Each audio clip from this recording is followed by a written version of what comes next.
विधानसभा निवडणुकीत ऐतिहासिक विजय मिळवल्यानंतर भाजपनं आता पुणे महापालिकेच्या गडावर आपला झेंडा फडकवण्याची तयारी सुरू केली आहे. आगामी स्थानिक स्वराज्य संस्थांच्या निवडणुकीत भाजपची रणनीती काय असणार आहे याचीच सध्या जोरदार चर्चा सुरू आहे. भाजपनं पुणे महापालिकेतील सर्वच्या सर्व जागा लढण्याची तयारी सुरू केली आहे.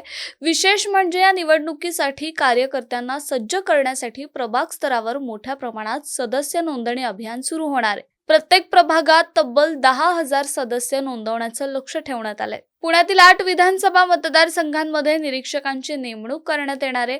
हे निरीक्षक प्रभागनिहाय बैठका आयोजित करून भाजपची निवडणूक रणनीती मजबूत करतील.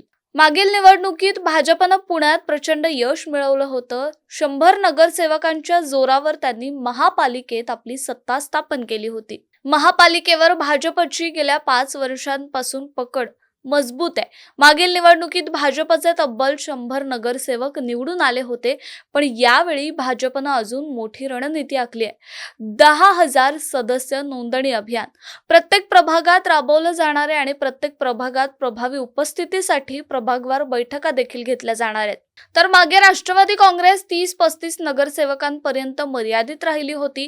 काँग्रेस, शिवसेना, मनसे आणि एमआयएम यांना फारसा प्रभाव दाखवता आला नव्हता. याच यशाचं पुनरावर्तन करण्यासाठी भाजप यावेळीही स्वबळावर जोर लावणार आहे. या निवडणुकीत महायुती एकसंघ राहील का, की इथेही मतभेद दिसतील आणि भाजपला पुन्हा एकदा पुणे महापालिकेत सत्ता स्थापनेचं स्वप्न साकारता येईल का, याविषयी तुमचं मत काय आम्हाला कमेंट बॉक्समध्ये नक्की सांगा.